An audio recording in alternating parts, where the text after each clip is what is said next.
मोहतरम उलमाए किराम, बुजुर्गों और दोस्तों, नौजवान साथियों, पर्दा नशीन माओं और बहनों, प्यारे बच्चों,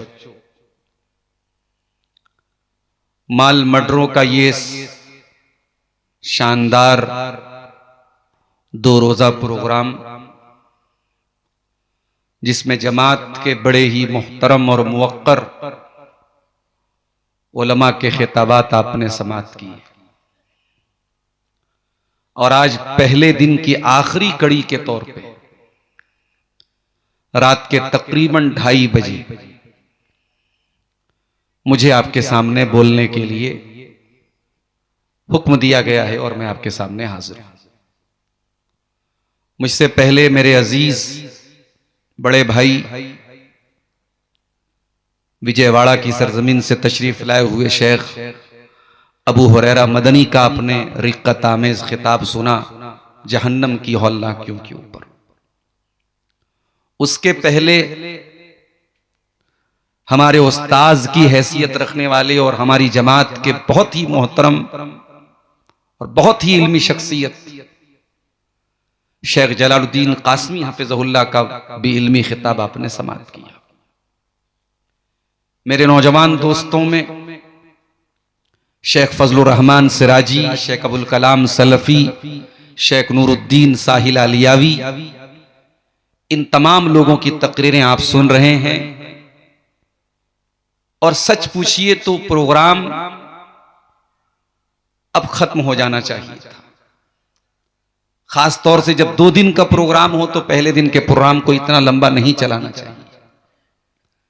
मैं अभी जब जलसे में आ रहा था, मुंतज़िमीन मेरे साथ थे, तो लोगों ने ये बात मुझको बताई कि बहुत सारे लोग जा चुके हैं, और इसलिए जा चुके हैं आज सबके पास अपना साधन है, अपनी सवारी है। पहले के दौर के हालात अलग थे, मजबूरी होती थी, सवारियां नहीं होती थी, हर हाल में फजर तक रुकना है। अब वो मजबूरी नहीं है। अब ये 2:30 बजे 3 बजे आदमी क्या तकरीर सुनाएगा? सामने वाला भी बेचारा आधी नींद में है और आधा बेदार है, होश व हवास उसका कायम नहीं कर रहा है। मैं कहूं कुछ, आप समझें कुछ और बयान कुछ करें, ये मुनासिब नहीं है। तो खास तौर से जब 2 दिन का प्रोग्राम हो तो पहले दिन 2 बजे तक मैक्सिमम प्रोग्राम खत्म हो जाना चाहिए, और शेख कासमी साहब की तकरीर के बाद प्रोग्राम जिस मोड़ पर था वो अच्छा मौका था। लेकिन बहरहाल जलसे वालों ने एक तरतीब बनाई है, एक शेड्यूल बनाया है, और आखिरी कड़ी के तौर पर मुझे आपके सामने हाजिर होने का मौका मिला है, तो मुझे भी अपना फर्ज निभाना है। और आप हजरात की हिम्मत की भी मुझे मैं दाद देता हूं कि आप बड़े सुकून के साथ बैठे हुए हैं और ये इरादा करके आए हैं कि यहां से इंशाअल्लाह हम जाएंगे और फजर की नमाज पढ़ के ही इंशाअल्लाह सोएंगे। अगर ये इरादा वाकई में आप लेके आए हैं, मैं अल्लाह से दुआ करता हूं अल्लाह आपके इस जज्बे को कबूल फरमाए और हम सबको कहने से ज्यादा, सुनने से ज्यादा अमल करने की तौफीक अता फरमाए, आमीन। मुझे जो मौजू मिला है उसमें मुझे 4 चीजों पर बात करनी है, और अगर गौर कीजिए तो इन चारों चीजों का ताल्लुक हमारे नौजवानों से, खास तौर से उनसे ज्यादा है। इन चारों चीजों का ताल्लुक, उन चारों चीजों में सबसे पहले मुझे नशे के ऊपर बोलना है, फिर दूसरी चीज है सोशल मीडिया का क्या सही इस्तेमाल है, क्या गलत इस्तेमाल है, उस पर मुझे बात करनी है, और तीसरा जो पॉइंट मेरे सामने है, मौजूदा दौर के फितनों में एक नौजवान की जिम्मेदारी क्या है, वो कैसे मौजूदा दौर के फितनों में अपने दामन को बचा सकता है। और चौथा और आखिरी पॉइंट जिस पर मुझे बात करनी है कि वक्त की इस्लाम में क्या अहमियत है, और हम वक्त की सही कदर कैसे कर सकते हैं, और वक्त की नाकदरी से और वक्त के मिसयूज से और समय के दुरुपयोग से हम कैसे बच सकते हैं। मैं बिहार से होते हुए झारखंड आया। जैसे ही झारखंड की सरजमीन शुरू हुई, शराब की दुकानें और उन दुकानों पर लगने वाली भीड़ नजर आने लगी। और आप यकीन करें, शराब की इन दुकानों पर सिर्फ आदिवासी नहीं होते, सिर्फ गैर मुस्लिम नहीं होते, एक बड़ी तादाद में हमारे मुसलमान नौजवान भी शराब की इन दुकानों पर आपको नजर आते हैं। शराब या नशा इस्लाम में क्यों हराम है, यह बहुत बड़ा सवाल है। भाई शराब पीने वाला जहर समझ के तो नहीं पी रहा है, उसको तो मजा आ रहा है ना, उसको लग रहा है कि मेरे अंदर ताकत आ रही है, एनर्जी आ रही है, जोश आ रहा है। तो क्यों इस्लाम में शराब हराम है? आइए इस सवाल का जवाब हम कुरान से पूछते हैं। कुरान कहता है वलक़द कर्रमना बनी आदम व हमलनाहुम फिल बर्रि वल बहरी व रज़क़नाहुम मिनत तय्यिबाति व फ़द्दलनाहुम अला कसीरिम मिम्मन खलक़ना तफ़दीला।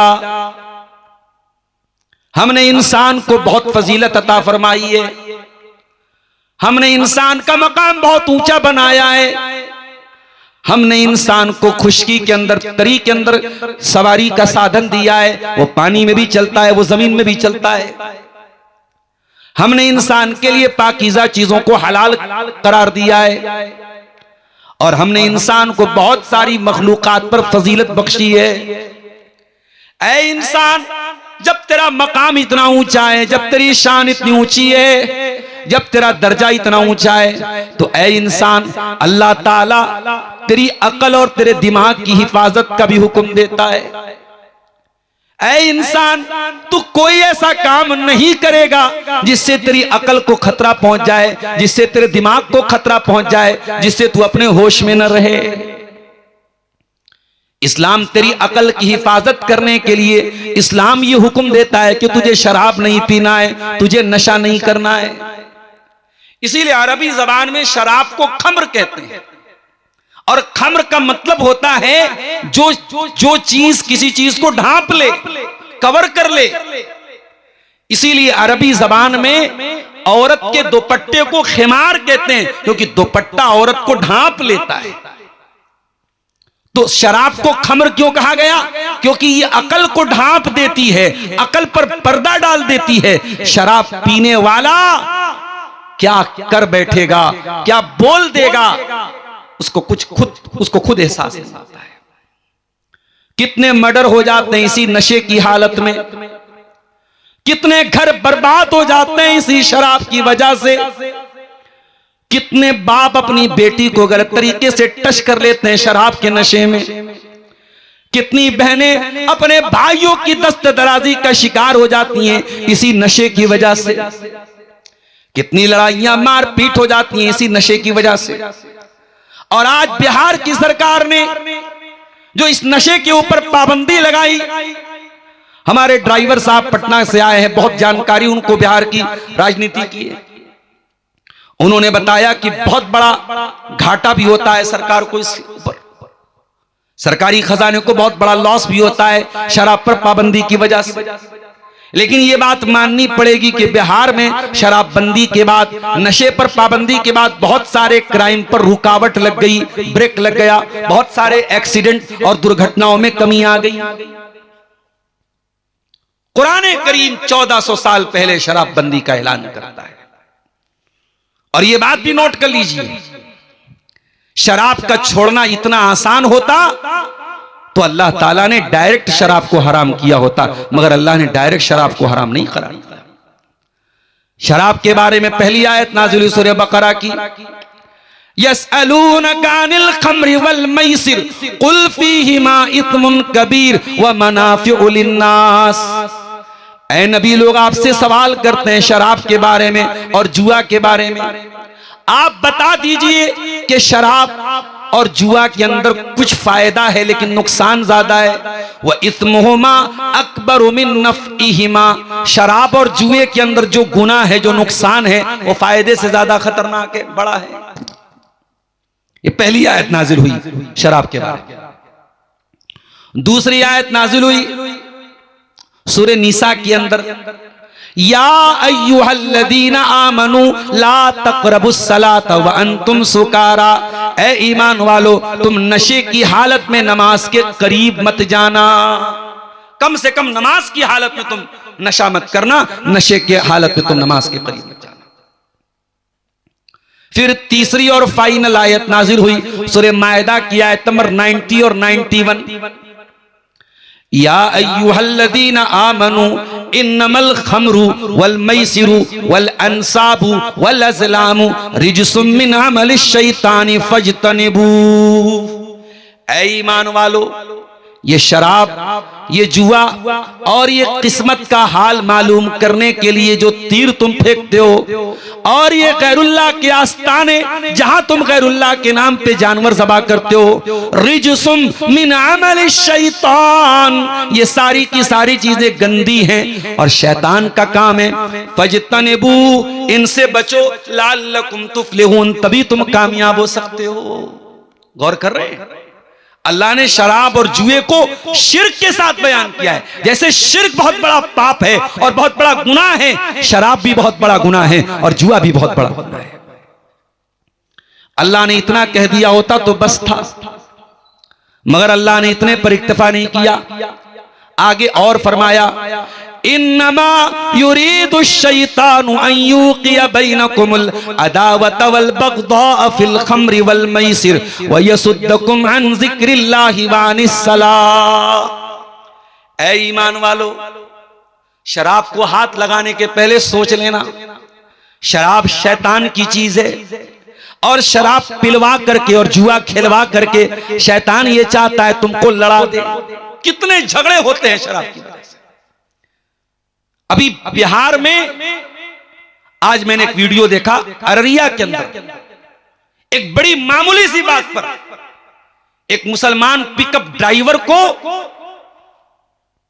बाकायदा गर्दन काट के अलग कर दिया कि सरेआम पब्लिक प्लेस पर, गर्दन अलग धड़ अलग, लाश पड़ी है सामने, सर अलग कटा है धड़ अलग कटा है। बाद में पब्लिक ने, जिसने मारा था उसको भी पब्लिक ने पीट पीट के मार डाला। यह भी कल की शायद न्यूज है, अररिया की, फॉरबिसगंज की न्यूज। क्या हो रहा है दुनिया में, छोटी मोटी बातों पर मर्डर हो रहा है।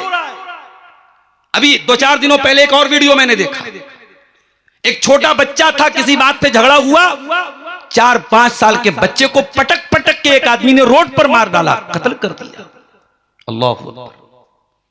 इंसान पागल हो चुका है, कभी गुस्से में, कभी नशे में। और अल्लाह के नबी की वो हदीसें हमें याद आती हैं, कयामत के पहले कत्ल बहुत ज्यादा होंगे, खून खराबा बहुत ज्यादा होगा, इतना ज्यादा कत्ल होगा, इतना ज्यादा खून खराबा होगा। ला यदरिल कातिलु फीमा कत्ल, कत्ल करने वाले को नहीं पता मैंने क्यों मार डाला, और जो कत्ल हुआ है बेचारा उसको भी नहीं पता मुझे क्यों कत्ल कर दिया गया। ये हालात हैं आज, और बहुत बड़ा जिम्मेदार इसके लिए शराब और नशा है मेरे प्यारे साथियों। इसीलिए अल्लाह ताला डायरेक्ट इतना बोल के बस नहीं करता कि शराब हराम है। अल्लाह ने कहा शराब गंदी चीज है, शैतान का काम है, इससे बचो तभी तुम कामयाब हो सकते हो। और फिर फरमाया कि ऐ मेरे बंदो, शैतान ये चाहता है कि शराब के जरिए और जुआ के जरिए तुमको आपस में लड़ा दे, तुम्हें झगड़े में डाल दे। व यसुद्दकुम अन ज़िक्रिल्लाह, और शैतान ये चाहता है जब तुम शराब पियोगे तो अल्लाह का जिक्र नहीं कर पाओगे, अल्लाह का नाम नहीं ले पाओगे, तुम शराब के नशे की हालत में अल्लाह का नाम नहीं लेना चाहोगे, नहीं ले पाओगे। व अनिस सला, और नमाज से भी दूर हो जाओगे। आज कितने प्रोग्रामों में मैं जाता हूं, मस्जिद के अंदर प्रोग्राम होता है और बहुत सारे मुसलमान जानबूझ करके मस्जिद के प्रोग्राम में नहीं आते हैं, कहते नहीं बाहर का प्रोग्राम होगा तब हम आएंगे, मस्जिद में नहीं आएंगे। मैंने पूछा ऐसा क्यों होता है? जवाब मिला, मौलाना बहुत सारे मुसलमान नापाकी की हालत में होते हैं, वो इस लायक नहीं होते कि मस्जिद में दाखिल हो जाए। ये हालात है मेरे प्यारे साथियों शराब और नशे की वजह से। और अब तो जमाना और आगे बढ़ गया, अब शराब से बात आगे बढ़ गई। स्कूलों में पढ़ने वाले बच्चे, 12 साल के 14 साल के बच्चे, उनको पाउडर का नशा दिलाया जा रहा है, उनको हीरोइन का, उनको चरस का, उनको गांजे का, उनको हशीश का, उनको अफीम का नशा कराया जा रहा है। और जब एक मर्तबा ये बच्चे इस तरीके के ड्रग्स के आदी हो जाते हैं, फिर वो किसी काम के नहीं बचते हैं। मेरे साथ बड़े दर्द के साथ मेरे नौजवानों आपसे कहना चाहूंगा, किसी भी तरीके के नशे किया अगर लत में मुब्तला हो, अल्लाह के वास्ते तौबा कर लो। अरे जिस माँ ने तुम्हें सीने से लगा के पाला था, उस माँ को क्यों रुलाते हो? वो माँ जब तुम्हें नशे की हालत में तड़पते देखती है, सोचो उस माँ के कलेजे पर क्या गुजरती होगी। जिस बाप ने उंगली पकड़ के तुमको चलना सिखाया था, वो बाप जब अपने बेटे को नशा करते हुए देखता है, बाप के दिल पे क्या गुजरती है। वो लोगों, अपने माँ बाप पे तरस खाओ, अपने आप पे तरस खाओ, और अगर किसी भी तरीके का नशा करते हो, नशे को छोड़ दो। ये सुसाइड है, ये आत्महत्या है, ये अपने आप को खत्म करना है। ये तमाम नशे की जो चीजें हैं इंसान को बर्बाद कर रही है, इंसान के शरीर को बर्बाद कर रही है। शादीशुदा इंसान अपनी बीवी के हुकूक अदा करने के लायक नहीं बचता है शराब की वजह से। कैंसर हॉस्पिटलों में चले जाओ, कितने मरीज आपको मिल जाएंगे इसी तंबाकू की वजह से, इसी सिगरेट और बीड़ी और खैनी की वजह से कैंसर जैसे खतरनाक बीमारी के शिकार हो गए। वो लोगों, कुरान तुम्हें दावत दे रहा है, इन्नमल खम्रु वल मैसिर, ये शराब गंदी चीज है, शैतान का काम है, इससे बचो। और कुरान जब शराब कहता है तो सिर्फ शराब मुराद नहीं होती है। अल्लाह के नबी फरमाते हैं, कुल्लु मुस्किरिन खम्रुन व कुल्लु खम्रिन हराम, हर नशा वाली चीज शराब है और हर शराब हराम है। एक हदीस में अल्लाह के नबी फरमाते हैं, मुदमिनुल खम्र, जो शराब की जिसको आदत पड़ जाएगी, जो शराब का आदी हो जाएगा, जिसको नशे की आदत हो जाएगी, वो इंसान अल्लाह ताला से जब मिलेगा तो उसका मामला बुत परस्त की तरह होगा। जिस तरीके से बुतों की इबादत करने वाले का मामला है, उसी तरीके से शराब के आदी इंसान का मामला होगा। और सही मुस्लिम की हदीस है, अल्लाह के नबी फरमाते हैं, जो इंसान शराब पिएगा, अल्लाह ताला ने लाजिम कर दिया है, अयस्कियहु मिन तीनतिल खबाल, उसको जहन्नमियों का पीप और मवाद पिलाया जाएगा। तूने दुनिया में वो गंदी चीज पी थी, तूने गलीज चीज पी थी, तुझे कयामत के दिन अल्लाह ताला जहन्नमियों का पीप और मवाद पिलाएगा। इसलिए नशे की तमाम किस्मों से मेरे प्यारे साथियों अपने दामन को बचा लो। मेरे साथी, ये बड़े बड़े जलसे और प्रोग्राम आज झारखंड की सरजमीन पे हो रहे हैं। अभी आज माल मडरों में प्रोग्राम है, अगले हफ्ते भगैया में भी प्रोग्राम होने वाला है। आपके गोड्डा और साहिबगंज के इलाके में 1 महीने के अंतराल में 10 प्रोग्राम हो रहे हैं। इतने सारे प्रोग्रामों के बावजूद क्यों मेरे प्यारे साथियों हमारा नौजवान शराब के अंदर कोई कमी नहीं आ रही है? क्यों शराब नोशी में कोई कमी नहीं आ रही है? क्यों शराब के अड्डे मुसलमान नौजवानों से आबाद है? ये भी हमारे लिए गौर करने का मकाम है। हमारी ये तकरीरें क्यों नाकाम हो रही हैं? हमारे ये जलसे क्यों फेल हो रहे हैं? हमारी इतनी मेहनतों से कायम होने वाले ये प्रोग्राम अगर इनका कोई हासिल नहीं हो रहा है, अगर समाज में कोई सलाह नहीं हो रही है, अगर नशा करने वालों के नशे में कोई कमी नहीं आ रही है, तो मेरे प्यारे साथियों ये गौर करने का मकाम है, फिर हमारी एनर्जी कहां खर्च हो रही है? ये सबसे खतरनाक चीज जो हमारे समाज के लिए नासूर बन रही है वो नशा है मेरे प्यारे साथियों। दूसरी चीज जो आज मुझे टॉपिक दिया गया, दूसरी चीज जिस पर मुझे आज आपके सामने बात करना है वो सोशल मीडिया का गलत इस्तेमाल है। सबके पास मोबाइल है, सबके पास फेसबुक, इंस्टाग्राम, स्नैपचैट, व्हाट्सएप है। इनके जरिए हम एक दूसरे से जुड़े हुए हैं, बहुत अच्छी बात है। लेकिन कहीं ऐसा ना हो सोशल मीडिया के जरिए तो आप जमाने भर से जुड़ गए और जिनसे जुड़ना चाहिए था उनसे नहीं जुड़ पाए। एक जमाना था रात में शौहर घर में आता था, बीवी खाना लाती थी, बीवी शौहर के हाथ पैर दबाती थी, खिदमत करती थी। आज खाना खाने के बाद और बिस्तर पे जाने के बाद बीवी के हाथ में अपना मोबाइल है, शौहर के हाथ में अपना मोबाइल है। न बीवी को शौहर की फिक्र है, न बीवी को शौहर को बीवी की फिक्र है। एक ही घर में बेटा भी रहता है, माँ भी रहती है, बाप भी रहता है। बेटा फेसबुक पर 5000 दोस्तों के साथ है, बेटा व्हाट्सएप पर दोस्तों के साथ चैटिंग कर रहा है, इंस्टाग्राम पर उसके बहुत सारे फॉलोअर हैं। अपनी सगी माँ के साथ 2 मिनट बैठ करके बातें करने का उसके पास टाइम नहीं है। अपने सगे वालिद के पास बैठ के उनकी हालचाल पूछने का टाइम नहीं है। ओ सोशल मीडिया के दीवानों, कहीं ऐसा ना हो कि सोशल मीडिया पर तुम बहुत ज्यादा एक्टिव होने के बाद अपनी रियल लाइफ में तुम डीएक्टिवेट हो जाओ। नहीं मेरे प्यारे साथियों, याद रखो जब मुश्किल हालात आएंगे तो यही आपके अपने आप के काम आएंगे। एक नौजवान था, बड़े फख्र के साथ कहा करता था, फेसबुक पर मेरे 50,000 फ्रेंड्स हैं। एक्सीडेंट हो गया, हॉस्पिटल लेके जाया गया, डॉक्टरों ने कहा आपको ब्लड की जरूरत है, ब्लड चाहिए। उसने जल्दी से मोबाइल उठाया, सोचा 50,000 फ्रेंड्स हैं मेरे फेसबुक के ऊपर, कोई ना कोई जरूर मेरी मदद के लिए आगे बढ़ेगा। उसने फेसबुक पर अपनी फोटो डाली, कहा मेरे दोस्तों मुझे खून की जरूरत है, मेरा ये ब्लड ग्रुप है, फला हॉस्पिटल में एडमिट हूं, जल्दी से आ जाओ, जान खतरे में है, जिंदगी खतरे में है।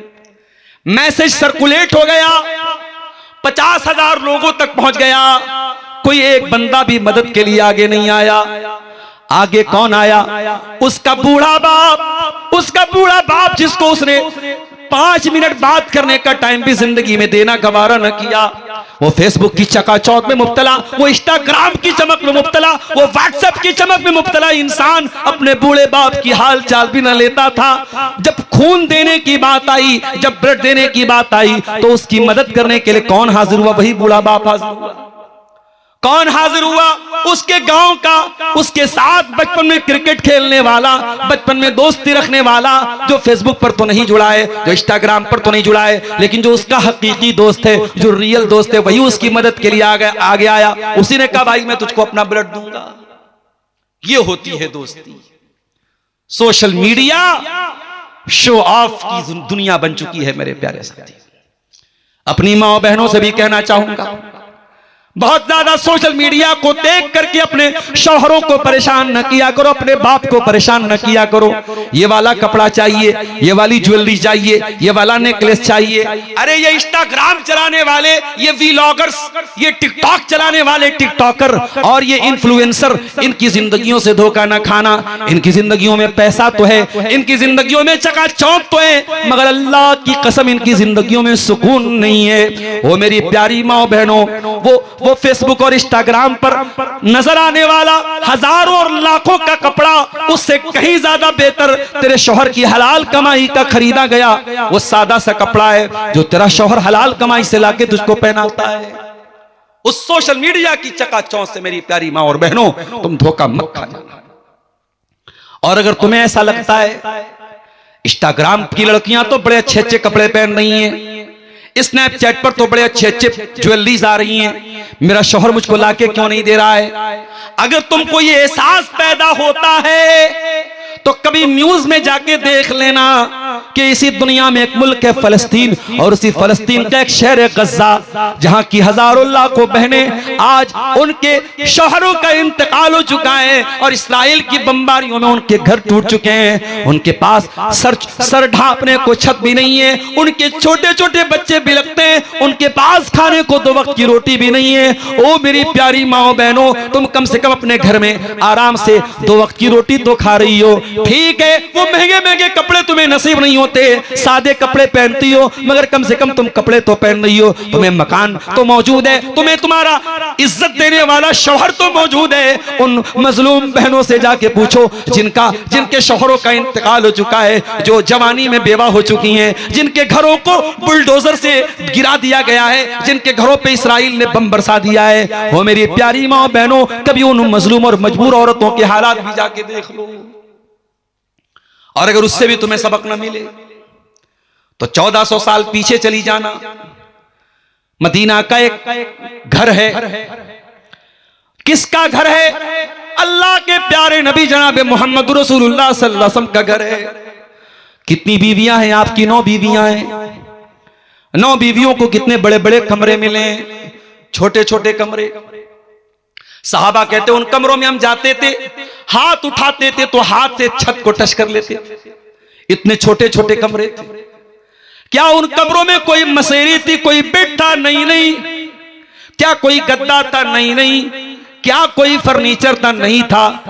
एक मामूली सी चटाई बिछी रहती थी जिस पर अल्लाह के आखिरी नबी सोया करते थे। उन घरों में कोई ऐसे कीमती बर्तन भी न थे, लकड़ी के प्याले थे, चमड़े के मशकेजे थे जिनमें अल्लाह के प्यारे नबी खा लिया करते थे, पी लिया करते थे। उस जमाने में गैस का चूल्हा भी नहीं था, उस जमाने में वॉशिंग मशीन भी नहीं थी, उस जमाने में फ्रिज भी नहीं थी। ओ मेरी प्यारी मां बहनों, अल्लाह के प्यारे नबी से बड़ा इंसान कौन हो सकता है? और आपकी बीवियों से ज्यादा मोहतरम बीवियां कौन हो सकती हैं? आपकी 9 बीवियां हैं, उन छोटे छोटे कमरों में सारी जिंदगी गुजार देती हैं और कभी जबान पर शिकायत का लफ्ज नहीं लाती हैं, कभी अपने शौहर से शिकायत नहीं करती हैं, कभी खाना मिला तो खा लिया, नहीं मिला तो सब्र कर लिया। अम्मा आयशा फरमाती हैं ऐसा भी होता था कि 2-2 महीना गुजर जाया करता था और अल्लाह के नबी के घर में चूल्हा नहीं जला करता था, अल्लाह के नबी के घर में चूल्हा नहीं जलता था। पूछने वाले ने पूछा ऐ अम्मा आयशा, जब चूल्हा नहीं जलता था तो अल्लाह के नबी के घर वाले क्या खाया करते थे? फरमाया खजूर खा लिया करते थे, पानी पी लिया करते थे। खजूर खा करके और पानी पी करके मोहम्मद रसूलुल्लाह के घर वाले गुजारा कर लिया करते थे।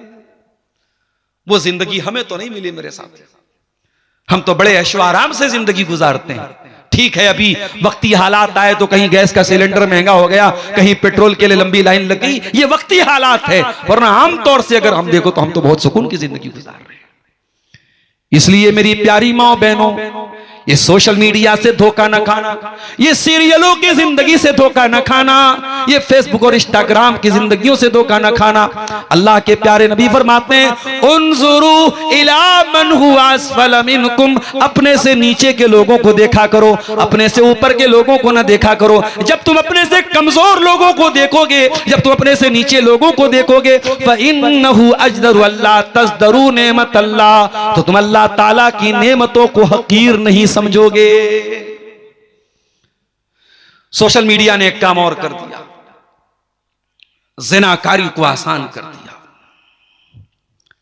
एक जमाना था, कोई गांव का लड़का, कोई शहर की लड़की, उनको कोई गलत काम करना होता था, वो छुप छुप करके मिला करते थे, बड़े पहरे हुआ करते थे। अब तो बाप भी मौजूद है, मां भी मौजूद है, बड़ा भाई भी मौजूद है, एक ही छत के नीचे सब मौजूद है। रात के 2 बज रहे हैं, लड़की स्नैपचैट पर अपना गंदा वीडियो लड़के को भेज रही है और स्नैपचैट ने बड़ी प्राइवेसी भी दे दी है। उधर देखो उधर डिलीट हो गया, सारी प्राइवेसी भी बरकरार रह गई, कोई खतरा भी नहीं है। इस तरीके से आज इज्जतों के जनाजे निकल रहे हैं और एक एक लड़की 10-10 लड़कों से बातें कर रही है, एक एक लड़का 10-10 लड़कियों से बातें कर रहा है और बाकायदा बातें नहीं मुलाकातों तक मामला पहुंच रहा है। ओ लोगों, सोशल मीडिया को ज़िनाकारी और बदकारी का जरिया न बनाना।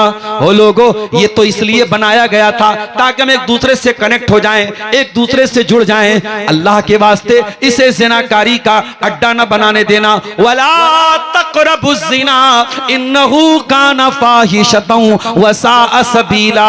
ओ मेरे बंदो, तुम ज़िना के करीब न जाना, ये बहुत गंदा काम और बहुत बुरा रास्ता है। इस्लाम बड़ा प्रैक्टिकल दीन है। इस्लाम ने इतना कह के छोड़ नहीं दिया ज़िना के करीब मत जाओ। इस्लाम ने अगर कहा है कि ज़िना के करीब मत जाओ तो इस्लाम ने रूल भी बनाया, इस्लाम ने कानून भी बनाया।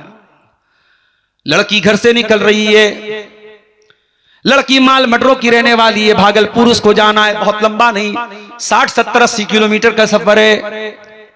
उसे रांची जाना है, 200-300 किलोमीटर का सफर है। कलकत्ता जाना है, 300-400 किलोमीटर का सफर है। लड़की घर के बाहर निकल रही है, सफर में जा रही है। अल्लाह के नबी फरमाते हैं ला तुसाफिरुल मरअतु इल्ला व मअहा मुहरिम, औरत बगैर महरम के सफर न करे, औरत कहीं रात न गुजारे बगैर महरम के।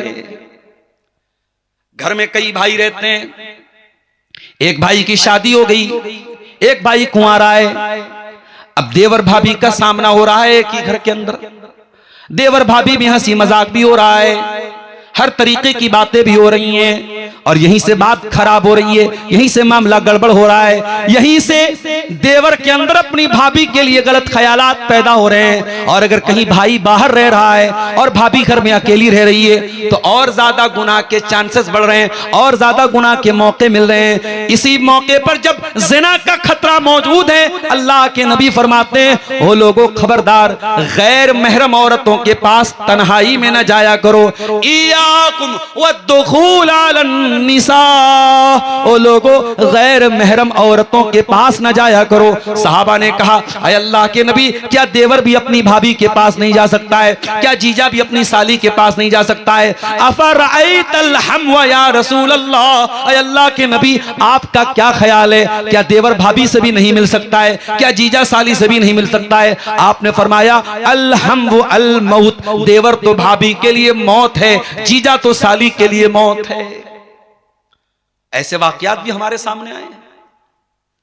साली आई अपनी बहन के यहां और जीजा का दिल आ गया साली के ऊपर।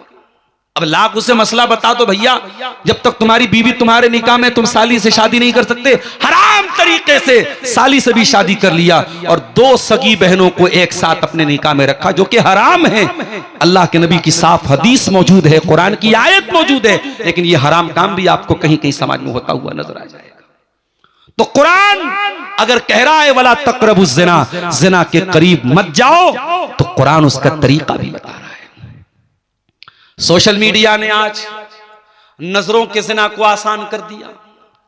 हकीकत वाला जो ज़िना है वो तो उतना भी आसान नहीं है, मगर आंखों का ज़िना तो बहुत आसान हो गया। अब तो मौलवियों के फेसबुक के ऊपर भी ऐसे वीडियोज आ जाते हैं कि मौलवी बेचारे परेशान हो जाते हैं, कोई देख लेगा तो मैं क्या जवाब दूंगा। और बात मौलवियों की आई है तो ये भी सुन लो मेरे भाई, मौलवी भी आपकी तरह इंसान होते हैं। उन्हें कोई दूसरी मखलूक समझने की गलती मत करना, उन्हें फरिश्ता समझने की गलती मत करना। मौलवी भी आपकी तरह इंसान है, उलमा भी आपकी तरह इंसान है, उनसे भी खताएं हो सकती हैं। उन पर आंख मूंद करके भरोसा करने की मैं आपको कभी मशवरा नहीं दूंगा। आप अपनी जवान लड़की को किसी मौलवी के पास ट्यूशन पढ़ने के लिए भेज रहे हैं और तन्हाई दे रहे हैं, तो यह आपकी गलती है। आपने क्यों मौका दिया? लड़की छोटी थी तब आपने क्यों नहीं पढ़ने भेजा, और लड़की जवान हो गई तो आपने किसी जेंट्स के पास क्यों भेजा? आपने लेडी टीचर के पास क्यों नहीं भेजा? ये कहां लिखा है कि अगर कोई मौलवी है, कोई हाफिज है तो फरिश्ता बन जाएगा, उसके ऊपर आंख मूंद करके भरोसा करो। लेकिन हाँ, आंख मूंद करके भरोसा भी नहीं करना है। और अगर किसी एक मौलवी ने कोई गलत काम कर दिया तो सारे उलमा से बदजन हो जाना भी मेरे प्यारे साथियों ये सही नहीं। मुझे मालूम है झारखंड से कुछ ऐसे वाकयात भी सामने आए, किसी ने फर्जी चंदा कर लिया, मदरसे का वजूद नहीं है, चंदा कर लिया, सारे मौलवी बेचारे बदनाम हो गए। अब वो मौलवी भी बदनाम हो गए जो वाकई में इदारा चला रहे। और अपनी आंखों से मैंने देखा साउथ इंडिया के अंदर फरवरी और मार्च का महीना, सख्त धूप का आलम, और झारखंड और बिहार और बंगाल के ये मौलवी बेचारे, कभी आप गौर करना मेरे साथियों, ये मौलवी जो आज मदरसों में पढ़ा रहे हैं, ये बाई चॉइस पढ़ा रहे हैं, इनकी मजबूरी नहीं है। ये चाहते तो कोई गट्ठर भी अपने पीठ पर लाद सकते थे, गट्ठर लाद लेते तो मदरसे के नाजिम की डांट न सुनना पड़ता, मदरसे के प्रिंसिपल की डांट न सुनना पड़ता। अपनी पीठ पर बोझा लाद करके मजदूरी कर लेते तो शायद मदरसे की तनख्वाह से ज्यादा कमा लेते और मोहल्ले वालों की डांट भी ना सुनना पड़ता। बेचारा मस्जिद का इमाम है, गांव वाला, गांव का एक अनपढ़ आदमी भी डांट के चला जाता है, मौलवी साहब आज आपने नमाज लंबी पढ़ा दी, आज आपने सजदा लंबा कर दिया, आज आपने रुकू लंबा कर दिया। मौलवी बेचारा जो मस्जिद का इमाम है पूरे मोहल्ले के निशाने पर रहता है। गौर करो मेरे प्यारे साथियों, जिस दौर में बहुत सारे कामों की आसाइश और आसानी है, ये उलमा हैं जो दीन के किलों को संभाले हुए हैं।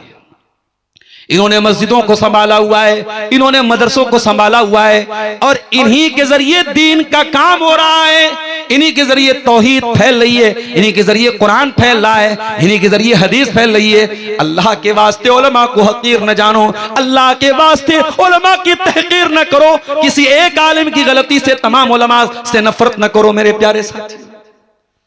आज अफसोस के साथ कहना पड़ रहा है, आज हमारी जमात के बहुत सारे लोग सारे उलमा से दूर हो गए। उलमा का नाम आता है, जबान से बदतमीजी निकलने लगती है, जबान से बदजबानी निकलने लगती है। कभी गौर करके जाके देखो मेरे भाइयों, अभी आज हमारे एक दोस्त का फोन आया, इलाहाबाद के रहने वाले हैं, अपनी 2 बच्चियों को मऊ नाथ भंजन में हॉस्टल में छोड़ने के लिए गए थे।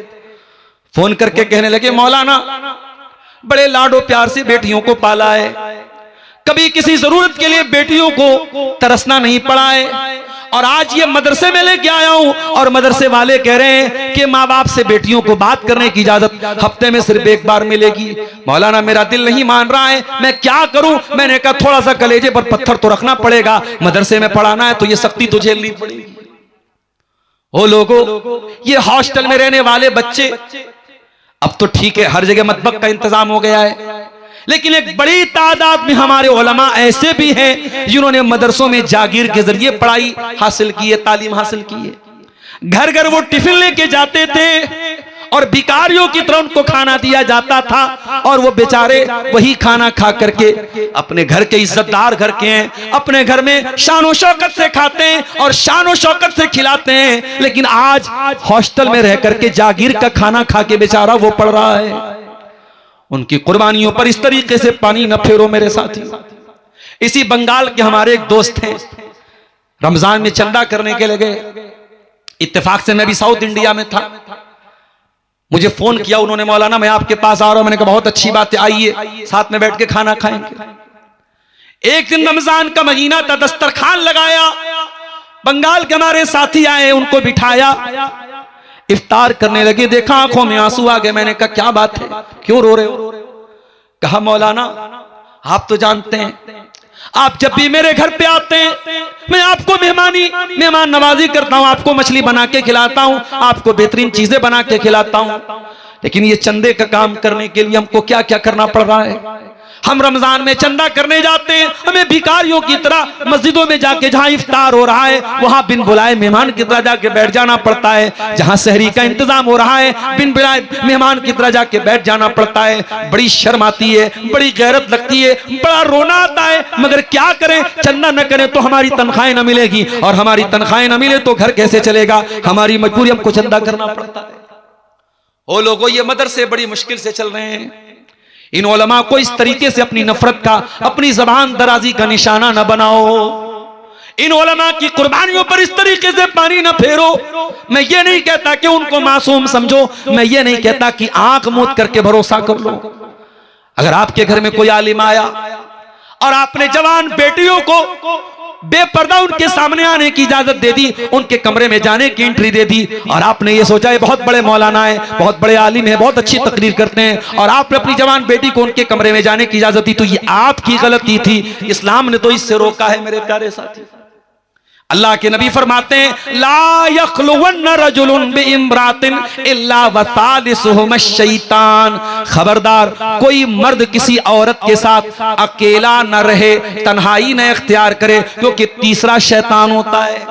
जब एक मर्द और एक औरत तन्हाई में होंगे तो तीसरा शैतान होगा, चाहे वो मर्द अपने दौर का सबसे बड़ा अल्लामा हो, वो औरत अपने दौर की सबसे बड़ी अल्लाह की वली हो, लेकिन अगर एक मर्द और एक औरत तन्हाई में हैं तो तीसरा शैतान वहां पे होगा मेरे साथ।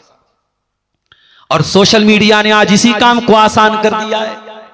सोशल मीडिया पर आप किससे बातें कर रहे हैं, किससे चैटिंग कर रहे हैं, क्या आपने मैसेज भेज दिया, क्या आपने वॉइस मैसेज भेज दिया, क्या वीडियो भेज दिया, ये आप जानते हैं, आपका मोबाइल जानता है, आपका रब जानता है। ओ लोगों, जब गुनाह करना आसान हो जाए तो ये भी बहुत बड़ा इम्तिहान हो जाता है। अल्लाह के नबी के दौर में जब सहाबे किराम एहराम की हालत में निकलते थे, जब उम्रा करने निकलते थे, तो उनकी आंखों के सामने नीलगाय गुजरती थी, हिरण गुजरते थे, और एहराम की हालत में शिकार करना मना था। सहाबा बेचारे बड़े बेबस रहते थे, क्योंकि शिकार के जरिए उनकी बहुत बड़ी आमदनी होती थी। अब वो एहराम की हालत में है और उनकी आंखों के सामने से नीलगाय गुजर रहा है और हिरन गुजर रहे हैं, मगर वो शिकार नहीं कर सकते थे। अल्लाह ने कुरान में फरमाया या अय्युहल्लज़ीना आमनू लयब्लुवन्नकुमुल्लाहु बिशैइन मिन सैद तनालुहु अयदीकुम व रिमाहुकुम। ऐ ईमान वालो, अल्लाह ताला तुमको आजमा रहा है, तुम्हारे सामने से शिकार जा रहा है, तुम हाथ बढ़ा के पकड़ सकते हो, तुम नेजा मार के पकड़ सकते हो, लेकिन तुम्हें पकड़ने की इजाजत नहीं है। ले यालम अल्लाहु मन यखाफुहु बिल गैब, अल्लाह ताला ये देखना चाहता है कि कौन है जो बगैर देखे अल्लाह से डरता है। बगैर देखे कौन अल्लाह से डरता है, यही इम्तिहान है तेरा। मेरे प्यारे नौजवान साथियों, सोशल मीडिया भी आपका बहुत बड़ा इम्तिहान है। मैं ये नहीं कहता आप फेसबुक न चलाएं, मगर आप किसी लड़की से अच्छे मकसद के लिए भी क्यों बात करते हैं? कुछ लोग कहते हैं हम अच्छे मकसद के लिए बात करते हैं। कितनी मुसलमान लड़कियां हैं, किसी गैर मुस्लिम लड़के का मैसेज आया, अस्सलाम वालेकुम, मेरा नाम फला है और मैं इस्लाम के बारे में जानना चाहता हूं। अब ये लड़की बेचारी समझती है कि इस्लाम के बारे में ये जानना चाहता है तो बड़ी अच्छी बात है, मैं इसको इस्लाम के बारे में समझा देती हूं। और फिर धीरे धीरे जब ये इस्लाम के बारे में उसको बताने लगती है, और सामने वाला तो पहले से पूरी प्लानिंग करके आया है, साजिश करके आया है, वो धीरे धीरे फिर प्यार भरी बातें करने लगता है और उसके बाद अपने जाल में फंसा करके उस मुसलमान लड़की को मुर्तद बना देता है, इस्लाम से निकाल देता है, उसे मुशरिक बना देता है, उसे अल्लाह की तौहीद से हटा देता है। एक जरा सी चैटिंग एक मुसलमान लड़की से दीन और ईमान छीन लेती है। इसलिए मेरे प्यारे साथियों, मेरी प्यारी माँ और बहनों, आपसे कहना चाहूंगा सोशल मीडिया का इस्तेमाल बहुत एहतियात के साथ करो। अल्लाह के प्यारे नबी फरमाते हैं, अल ऐनान ज़िनाहुमन नज़र, आंखों का ज़िना यह है गलत चीजों को देखा जाए, वल उज़नान ज़िनाहुमल इस्तिमा, और कानों का ज़िना यह है गलत चीजों को सुना जाए। अच्छी तस्वीर पर भी आप अगर गाना लगा रहे हैं, म्यूजिक लगा रहे हैं। मैं एक मर्तबा ट्रेन से आ रहा था, ट्रेन में देखा दो चार लड़के जो है वो चश्मा लगा करके किसी गाने पर वीडियो बना रहे हैं, नाच रहे हैं। तो मैंने पूछा ये क्या है, तो पता लगा ये कोई नया ट्रेंड चला है, कोई फिल्मी हीरो है और उसने बड़े एक्शन में एंट्री मारी है, तो ये नौजवान लड़के लड़कियां ट्रेन पे एंट्री मार रहे, वीडियो बना रहे। क्या चल रहा है? तमाशा चल रहा है मेरे साथी। ये गाने बजाने ये आपके कानों तक जब पहुंचेंगे तो ये भी कानों का जिना है मेरे साथियों। वलियदु ज़िना हल बच्चू, और हाथों का ज़िना यह है गलत चीजों को टच किया जाए। वर्रिजलु ज़िना हल खुता, और पैरों का ज़िना यह है कि गलत चीजों की तरफ चल के जाया जाए, जहां बेपर्दगी हो रही है, जहां बेहयाई हो रही है। अभी हम लोग आ रहे थे, अकबर नगर एक जगह पड़ती है, ये आपके मुंगेर से जब हम लोग आते हैं तो मुंगेर से भागलपुर के बीच में एक जगह अकबर नगर, वहां पे कोई उर्स चल रहा था। अब पूरी रोड जाम थी और लड़कों से ज्यादा लड़कियां नजर आ रही थी, और माशाअल्लाह सब बिल्कुल सजी संवरी मेकअप करके क्या करने आई हैं? बाबा का उर्स मनाने आई हैं। कोई बेचारे अल्लाह के वली हैं, बाबा हैं, उनकी वहां पे कब्र है, मजार है, उनकी मजार पे चादर चढ़ाने आई हैं और उनसे जो है बरकत लेने आई हैं। ये तमाशे आज हो रहे हैं मेरे प्यारे साथियों।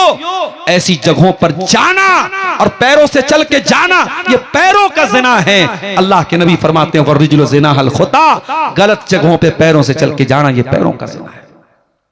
वल क़ल्बु यहवा व यतमन्ना, और दिल में इंसान के गलत ख्यालात पैदा होते हैं। वल फर्जु युसद्दिक़ु ज़ालिका व युकज़्ज़िबुहु, और इंसान की शर्मगाह या तो उसकी तस्दीक कर देती है या उसको झुटला देती है, या तो इंसान ज़िना कर बैठता है या बच जाता है। जो हाथों पर कंट्रोल नहीं करेगा, जो पैरों पे नहीं करेगा, जो आंखों पे नहीं करेगा, जो कानों पे नहीं करेगा, हो सकता है वो मुकम्मल ज़िना कर बैठे। जो इन सब चीजों पर कंट्रोल नहीं करेगा वो ज़िना पर भी कंट्रोल नहीं कर पाएगा। सोशल मीडिया के जरिए मेरे प्यारे साथियों ये चीजें आज आम हो रही है। एक और काम सोशल मीडिया कर रहा है, फेक न्यूज फैलाना, फेक चीजें फैलाना, बिला वजह हर चीज को शेयर करना। रात को 2 बजे माल मड्रो की रोड से गुजर रहा हूं, 2 बजे का टाइम लगा करके स्नैपचैट पे डाल रहा है। बनारस में जो एक हादसा हुआ और कुछ नौजवान लड़के जो नाव में बैठ करके, कश्ती में बैठ के इफ्तार कर रहे थे और गंगा नदी में वो इफ्तार कर रहे थे। क्यों ये मामला इतना हाईलाइट हुआ? आज वो लड़के जेल में, उनकी जमानत नहीं हो रही है। सोचो उन्होंने कोई बहुत बड़ा क्राइम तो नहीं किया। उसी गंगा नदी में आज शराब पी करके उसका भी वीडियो बनाए। शराब पीने वालों के खिलाफ अभी तक कोई कार्रवाई नहीं हुई है, मगर इफ्तार करने वाले मुस्लिम नौजवानों के खिलाफ कार्रवाई भी हो गई और जेल में भी डाल दिया गया और अभी तक जमानत नहीं हो रही है। तमाम चीजों की जड़ क्या है, उन्होंने वीडियो बनाया बाकायदा। अगर वो वीडियो ना बनाते तो शायद ये मामला यहां तक ना पहुंचता। क्या जरूरत है हर बात की वीडियो बनाने की, हर बात को डालने की। और मैं बार बार इन यूट्यूबर हजरात से भी ये बात कहता हूं। आज इसी झारखंड के करीब के बिहार के एक आलिम दीन के साथ जो कुछ मामला हो रहा है वो यूट्यूब की एक क्लिप की वजह से हो रहा है। काश के वो रिकॉर्डिंग करने वालों ने उस क्लिप को काट दिया होता तो शायद ये मामला इतना आगे ना बढ़ता। लेकिन यहां तो मामला ये है कि हमें व्यूज हासिल करने हैं, हमें तो सब्सक्राइबर बढ़ाने, हमें तो पैसा बढ़ाना है, तो हम तो और ज्यादा हाईलाइट करेंगे इस तरीके की चीजों को। जो उन्होंने नहीं कहा है वो भी जोड़ देंगे, उसके अंदर थंबनेल लगा देंगे ऐसा कि बात बिल्कुल वायरल हो जाए। तो ये बहुत खतरनाक इस दौर में सोशल मीडिया का काम हो रहा है। फेक न्यूज, फर्जी चीजें, फर्जी वीडियो शेयर हो रहा है। अल्लाह के प्यारे नबी फरमाते हैं, कफा बिल मरई कदीबन नहीं युहद्दिसा बिकुल्लि मा समिया। सबसे बड़ा झूठा इंसान वो है जो हर सुनी सुनाई बात को बयान कर दे, जो तहकीक न करे, जो वेरीफाई न करे। इसीलिए कुरान कहता है, या अय्युहल्लज़ीना आमनू इन जाअकुम फासिकुम बिनबइन फतबय्यनु। ऐ ईमान वालो, जब तुम्हारे पास कोई फासिक आदमी कोई खबर लेकर के आए तो तहकीक कर लिया करो। अन तुसीबू कौमम बिजहालतिन फतुस्बिहू अला मा फअलतुम नादिमीन। कहीं ऐसा ना हो कि तुम फेक न्यूज को फैलाने के चक्कर में किसी को नुकसान पहुंचा दो। तो सोशल मीडिया ने फेक न्यूज को भी बहुत फैलाया है मेरे प्यारे साथियों। अब आइए, 3 पार हो चुका है और हमारे टॉपिक का 2 हिस्सा भी और बचा है। इस दौर के फितनों के बारे में भी मुझे कुछ आपको बताना है। अभी इस्राइल और ईरान की जंग चल रही थी। हमारे बहुत सारे मुसलमान नौजवान साहब, हम तो ईरान के साथ हैं और हम तो फलां को अपना रहबर मानते हैं और फलां को अपना रहबर मानते हैं। और इस वक्त मसलकी इख्तिलाफ पर बात करने का मौका नहीं है। अगर कोई अबू बकर और उमर को बुरा भला कहता है वो उसका अपना अकीदा है, मगर इस्लाम के नाम पे हमें उसके साथ खड़े होना चाहिए। क्या बात करते हैं आप? कोई अबू बकर उमर को ना माने, कोई अबू बकर उमर को गाली दे, कोई अम्मा आयशा को गाली दे और आपके दिल में उसके लिए सॉफ्ट कॉर्नर पैदा हो जाए, ये अगर आपका अकीदा है तो अपने अकीदे पर नजरसानी कर लीजिए मेरे साथी। अबू बकर का दुश्मन, उमर का दुश्मन, उस्मान का दुश्मन, अली का दुश्मन, आयशा का दुश्मन, हमारा दुश्मन। कोई सहाबे किराम का दुश्मन हो और वो हमारा महबूब बन जाए, ये कभी नहीं हो सकता है।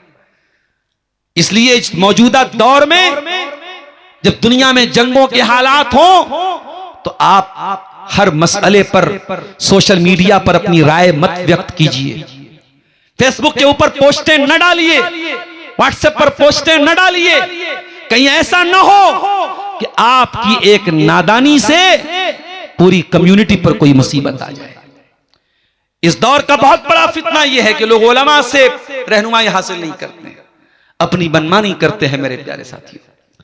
अल्लाह के प्यारे नबी फरमाते हैं, इन्नल्लाह ला यक़बिज़ुल इल्मा इंतिज़ाअन यंतज़िउहु मिनल इबाद। अल्लाह ताला दुनिया से इल्म को अचानक नहीं उठाएगा, वलाकि यक़बिज़ुल इल्म बिक़ब्ज़िल उलमा, बल्कि अल्लाह ताला उलमा को उठा लेगा।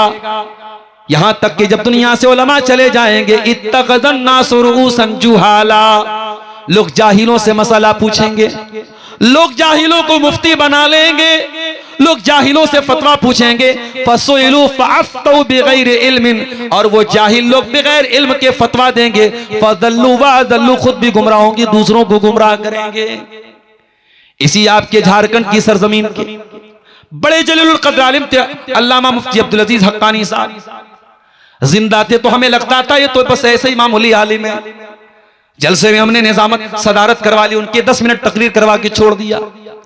आज उनके जाने के बाद इस पूरे झारखंड के इलाके में उनके पाए का कोई आलिम नजर नहीं आता है मेरे साथियों। आज बड़े बड़े मदरसों में जो शेखुल हदीस हैं, जो उलमाए हदीस हैं, उनके जाने के बाद हदीस की किताबों को कौन पढ़ाएगा? कोई पढ़ाने वाला नजर नहीं आता है। फतवा देने वाले दुनिया से जा रहे, उनकी जगह कोई लेने वाला नजर नहीं आता है।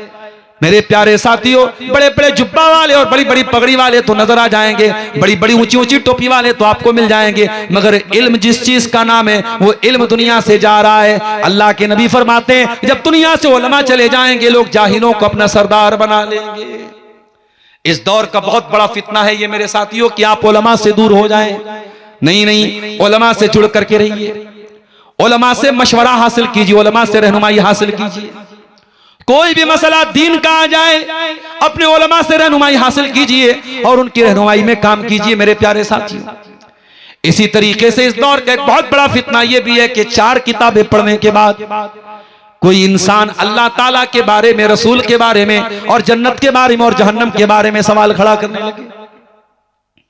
अभी आज मैं एक वीडियो देख रहा था, अल्लाह के रसूल के बारे में बड़ी गंदी जबान और बड़ी बेहुदा जबान, सलीम वास्तविक नाम का एक इंसान जो बाकायदा मीडिया पर खुल करके अपने आप को कहता है कि मैं पहले मुसलमान था और अब अपने आप को एक्स मुस्लिम बोलता है, वो इंसान खुल करके अल्लाह के नबी के बारे में झूठी बातें बोल रहा है, हजरत आयशा के बारे में बदतमीजी कर रहा है और अल्लाह के नबी के किरदार के ऊपर उंगली उठा रहा है।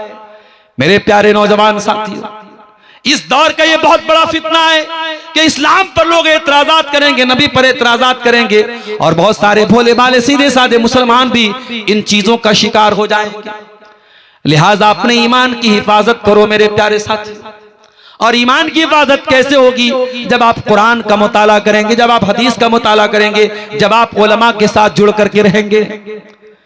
आज आप अपने गांव के अंदर हैं, मस्जिदों के बीच में, मदरसों के बीच में, मगर इसी माल मेट्रो के बहुत सारे लोग कलकत्ता में रह रहे हैं, दिल्ली में रह रहे हैं, मुंबई में रह रहे हैं और अपनी फैमिली के साथ ऐसी कॉलोनी में वो जाके रह रहे हैं जहां पे कोई अपनी अहले हदीस की मस्जिद नहीं है, कोई अहले हदीस का मदरसा नहीं, कोई अहले हदीस का आलिम नहीं है। और वहां पे जाने के बाद जब उनके बच्चों को सही गाइडेंस नहीं मिला, जब उनको सही रहनुमाई करने वाला नहीं मिला, तो उनकी आने वाली नस्लें कब्र परस्त बन गई, उनकी आने वाली नस्लें खराब हो गई।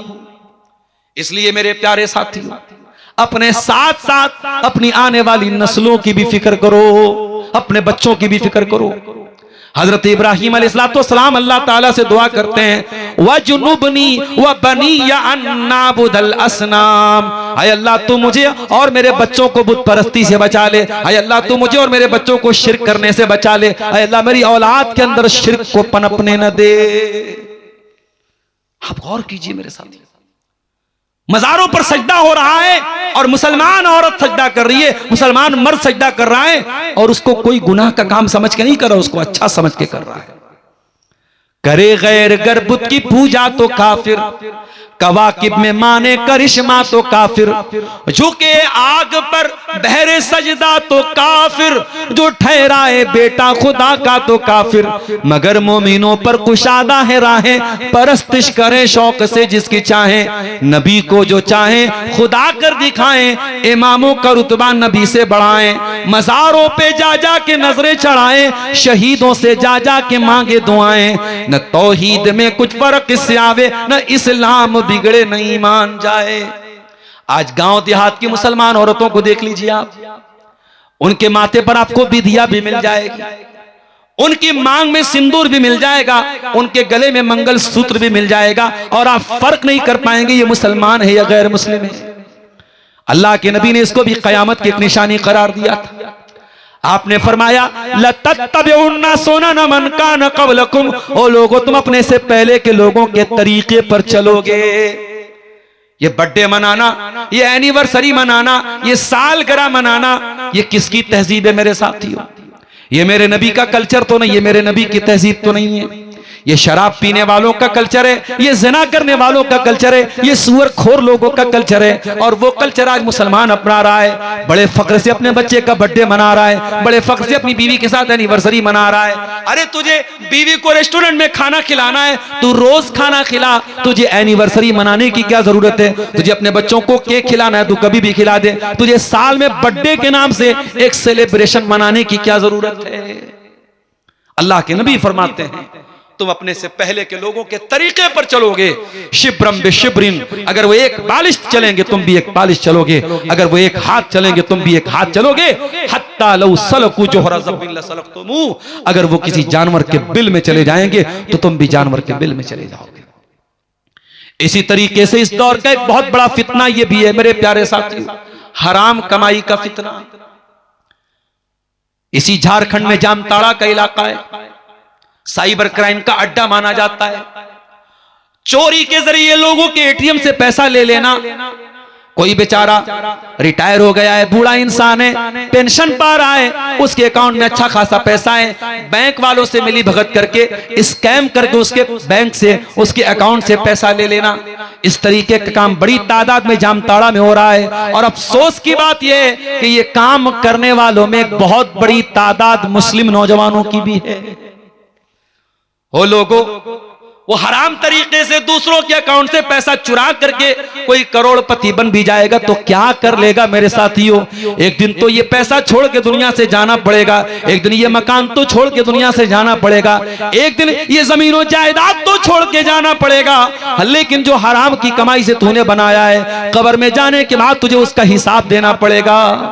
सब ठाट पड़ा रह जाएगा जब लाद चलेगा बंजारा। मेरे नौजवानों, खूब पैसा कमाओ, हलाल तरीके से बिजनेस करके जितना पैसा कमा सकते हो कमाओ, हमें पैसे से कोई प्रॉब्लम नहीं है। हम तो चाहते हैं हमारे लोग मजबूत हो जाएं, ये पैसे वाले बन जाएं। जब ये पैसे वाले बनेंगे तो मस्जिदों को आसानी से चंदा देंगे, ये पैसे वाले बन जाएंगे तो मदरसों को अच्छी तरीके से फंडिंग करेंगे। आप जब पैसे वाले बनेंगे तो समाज में आपको एक रसूख और एक ताकत हासिल होगी। मेरे प्यारे साथियों, पैसा कमाना बुरा नहीं है, मगर पैसा कमाने के नाम पे अंधा हो जाना बुरा है। इसीलिए अल्लाह के नबी फरमाते हैं, याती अलन्नास ज़मानुन ला युबालिल मरउ मिन ऐना खज़ल माल। एक जमाना तुम पर आएगा जब लोग इस बात की परवाह नहीं करेंगे कि माल कहां से कमा रहे हैं, हलाल तरीके से कमा रहे हैं या हराम तरीके से कमा रहे हैं। और हमारे टॉपिक का जो चौथा हिस्सा था मेरे साथियों, आखिरी हिस्सा, क्योंकि अब बिल्कुल आखिरी वक्त 3:15 बज चुके हैं, अब आधा घंटा 40 मिनट के बाद फजर की अजान भी होने वाली है। आखिरी पॉइंट आपके सामने बयान करने जा रहा हूं, वक्त की ना कदरी। इस दुनिया में सबसे कीमती अगर कोई दौलत अल्लाह ने हमको दी है तो वक्त और टाइम दिया है मेरे साथी। और इसीलिए अल्लाह ताला कुरान में बार बार टाइम की कसम खाता है। कभी फरमाया वल फज्र, फजर की कसम, कभी फरमाया वल असरी, असर की कसम, कभी फरमाया वज़ुहा, चाश्त के वक्त की कसम। अल्लाह ने टाइम की कसम खाई है, जमाने की कसम खाई है। और जमाने की कसम खा करके अल्लाह ने फरमाया वल अस्र इन्नल इंसान लफी खुस्र। जमाने की कसम, इंसान बहुत बड़े खसारे में, बहुत बड़े खसारे में। मोबाइल हमारा डिस्चार्ज होने लगता है, 2% चार्जिंग बची। मान लो मैं सफर से आ रहा हूं और पीर 35 या मिर्जा चौकी स्टेशन पर मुझे उतरना है, और माल मेट्रो के यासीन भाई या दीगर जो जिम्मेदार हजरात है वो लेने के लिए मुझको वहां पहुंचे, और 2% चार्जिंग बची है। और मुझे इस बात का डर है कि कहीं ऐसा ना हो कि स्टेशन पहुंचने के पहले पहले चार्जिंग खत्म हो जाए। और जो जलसे वाले हैं वो ठीक है, मुझको पहचानते, मगर इतने लोगों की भीड़ में कैसे पहचानेंगे। अगर कॉल नहीं मिला पाया, अगर मोबाइल डिस्चार्ज हो गया तो कैसे कनेक्ट होंगे, कैसे राब्ता करेंगे। 2% चार्जिंग बची हो, हम परेशान हो जाते हैं किस तरीके से चार्जर मिल जाए और चार्जिंग हो जाए और हमारा फोन डिस्चार्ज होने से बच जाए। ओ लोगों, हमारी जिंदगी की बैटरी भी तो धीरे धीरे डिस्चार्ज हो रही है। हम हर दिन अपनी मौत के करीब हो रहे हैं, हम हर दिन अपनी कब्र के करीब हो रहे हैं, और हम नहीं जानते कि हमारी जिंदगी के बैटरी का कितना % बाकी है। हम तो ये भी नहीं जानते। 2026 चल रहा है, कहीं कहीं लोगों ने मुझको 2027 की तारीख भी ले ली है। मौलाना अगले साल 27 में फला तारीख को आपको मुझे हमारे यहाँ आना है। अरे हम तो इस बात की गारंटी भी नहीं ले सकते कि 2027 देखना भी हमको नसीब होगा। ओ लोगों, हमारी जिंदगी की बैटरी भी डिस्चार्ज हो रही है, मगर हम कितने बड़े नादान हैं कि हम दुनिया के फोन को तो चार्ज करने की चिंता कर रहे हैं, मगर जिंदगी की बैटरी को चार्जिंग करने की कोई फिक्र नहीं है हमें। इसीलिए अल्लाह कुरान में कहता है इक़्तरब लिन्नास हिसाबुहुम वहुम फी गफलतिन मुरिदून। ओ लोगो, तुम कितने बड़े नादान हो, तुम्हारे हिसाब का टाइम करीब आ चुका है, फिर भी तुम गफलत में पड़े हुए हो, फिर भी तुम नादानी कर रहे हो। इसीलिए अल्लाह जमाने की कसम खा के कहता है वल अस्र, जमाने की कसम, इन्नल इंसान लफी खुस्र, बेशक तमाम के तमाम इंसान घाटे में है। जानते हो ये कुरान की जो सूरत है सूरह अस्र, ये बड़ी अहम सूरत है। सहाबा जब एक दूसरे से मुलाकात करते थे तो सलाम करने के बाद और खैर खैरियत पूछने के बाद एक दूसरे को सबक की तरह सुनाया करते थे, वल अस्र इन्नल इंसान लफी खुस्र इल्लल्लज़ीना आमनू व अमिलुस सालिहाति व तवासौ बिल हक़्क़ि व तवासौ बिस सब्र। ऐसी क्या खास बात है इसके अंदर कि सहाबा जब एक दूसरे से मिला करते थे तो एक दूसरे को सुनाया करते थे। आओ जरा इसके तर्जमा पर गौर करो। वल अस्र, जमाने की कसम, इन्नल इंसान लफी खुस्र, बेशक तमाम के तमाम इंसान घाटे में है।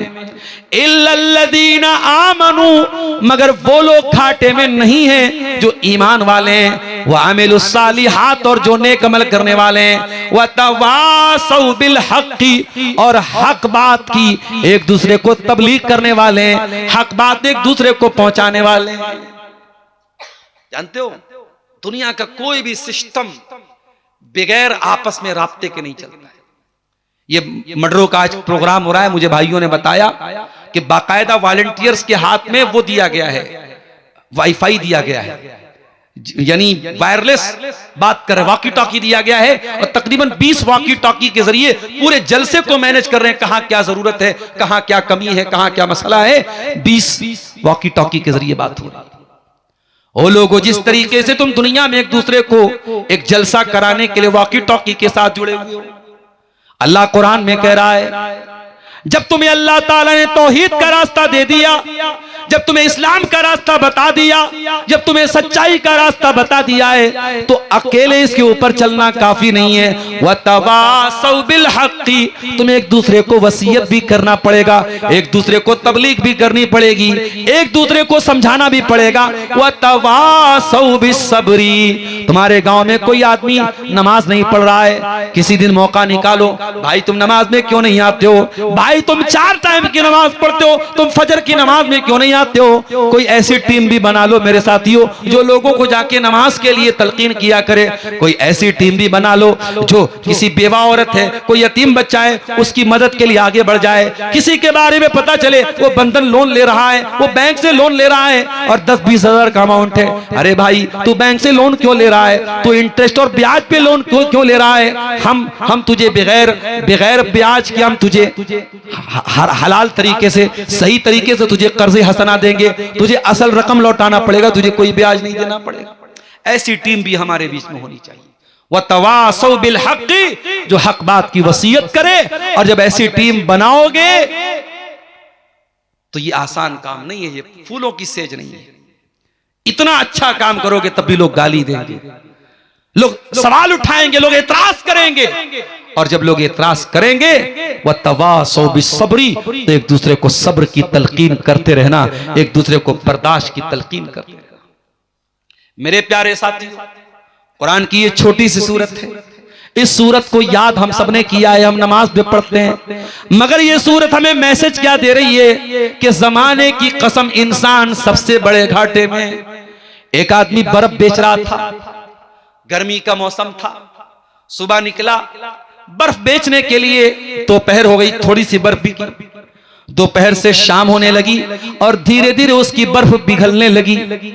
वो चिल्लाने लगा, ओ लोगो मेरी बर्फ को खरीद लो, इसके पहले कि मेरी बर्फ पिघल जाए, मेरी पूंजी खत्म हो जाए, मेरा कैपिटल पिघल जाए। ओ लोगो मेरा बर्फ खरीद लो, मैं जितने में खरीद के लाया हूं उतने में खरीद लो, मुझे कोई प्रॉफिट नहीं चाहिए, कम से कम मेरा कैपिटल तो बचा लो, मेरी पूंजी तो बचा लो, इसके पहले कि मेरा कैपिटल भी खत्म हो जाए। ओ लोगो मेरी बर्फ को खरीद लो।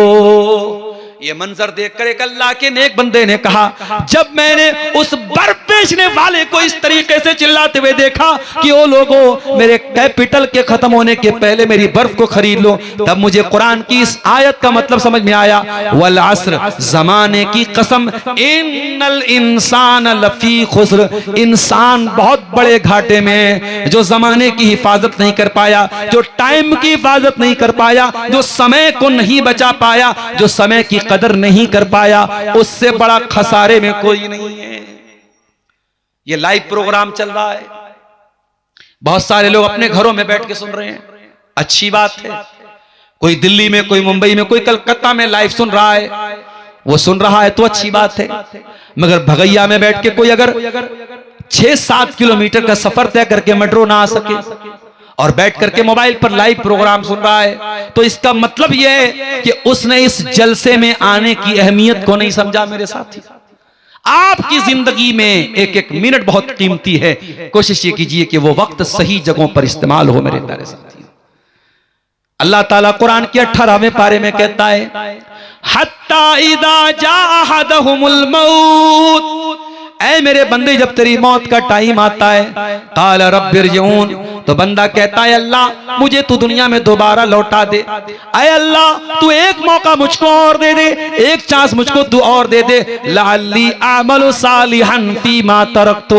ऐ अल्लाह मैं वादा करता हूं अगर एक चांस तू और दे देगा मैं नेक अमल करूंगा, मैं 5 टाइम की नमाज पढ़ूंगा, ऐ अल्लाह कोई गुनाह का काम नहीं करूंगा, ऐ अल्लाह तुझे कोई नाराज करने वाला काम नहीं करूंगा, ऐ अल्लाह एक मौका तू और दे दे, मैं गारंटी लेता हूं मैं नेक अमल करूंगा।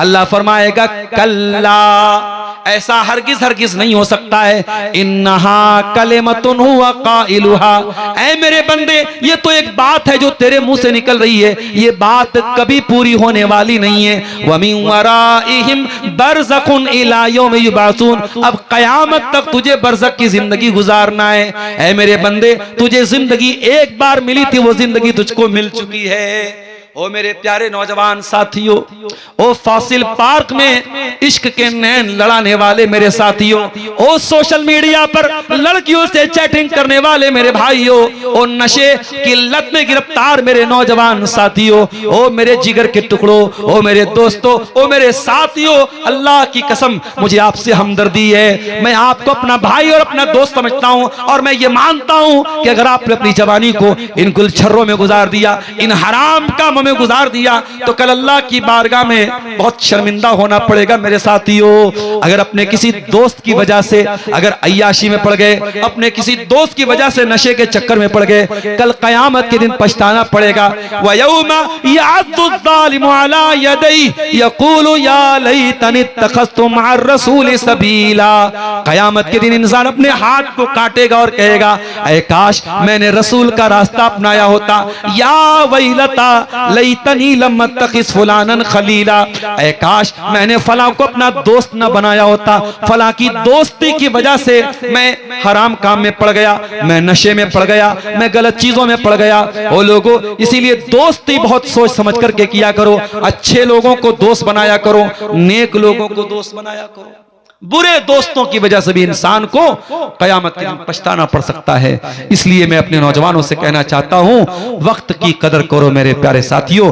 गया वक्त एक जिंदगी का एक मिनट भी वापस मिलने वाला नहीं है, और कयामत के दिन जब हम अल्लाह के सामने खड़े होंगे तो हमें एक एक टाइम का हिसाब देना पड़ेगा। अल्लाह के नबी फरमाते हैं, ला तज़ूलु क़दमा इब्ने आदम, इंसान कयामत के दिन अपनी जगह से हिल नहीं पाएगा जब तक 5 सवालों का जवाब न दे दे। वो अब्दुल गफ्फार सलफी को भी देना पड़ेगा, वो आपको भी देना पड़ेगा, वो मुझको भी देना पड़ेगा, वो आलिमों को भी देना पड़ेगा, वो आम लोगों को भी देना पड़ेगा। 5 सवालों का जवाब सबको देना पड़ेगा। उन 5 सवालों का जवाब दिए बगैर हम कयामत के दिन हिल नहीं पाएंगे। पहला सवाल क्या किया जाएगा? अन उम्रिही फीमा अफना, ऐ मेरे बंदे तूने जिंदगी को कहां गुजारा, तेरा टाइम कहां गुजरा, तेरा समय कहां गुजरा, तेरी जिंदगी कहां गुजरी। सबसे कीमती सवाल सबसे पहले हो रहा है, ओ शराब के नशे में डूब जाने वालों, ओ हराम कामों में समय गुजारने वालों, जरा सोचो कल अल्लाह की अदालत में यह सवाल किया जाएगा तो हम क्या जवाब देंगे? अन उम्रिही फीमा अफना, तूने जिंदगी को कहां गुजारा? दूसरा सवाल, वान शबाबिही फीमा अबला, और ऐ मेरे बंदे तूने जवानी को कहां गुजारा? सारी जिंदगी का हिसाब अलग होगा और जवानी का हिसाब अलग होगा मेरे साथियों। और तीसरा सवाल, वान मालिही मिन ऐन इक्तसबहु, तूने माल कहां से कमाया? वह फीमा अनफकहु, और माल कहां पे खर्च किया? और चौथा सवाल, चार सवाल ये हो गया। और पांचवा सवाल, व माजा अमिला फी मालिमा, तूने जो इल्म हासिल किया उस इल्म के ऊपर तूने अमल कितना किया? लिहाजा मेरे प्यारे साथियों, वक्त की कद्र करो। अरबी की कहावत है, अल वक्त कसैफ, वक्त तलवार की तरह है, इल्लम तख्ता हो यख्ता का, अगर आपने सही तरीके से उसको नहीं काटा तो वक्त आपको काट देगा। इसलिए मेरे प्यारे साथियों, अपने एक एक मिनट का सही इस्तेमाल कीजिए। आखिर में हम अल्लाह ताला से दुआ करते हैं, रब्बुल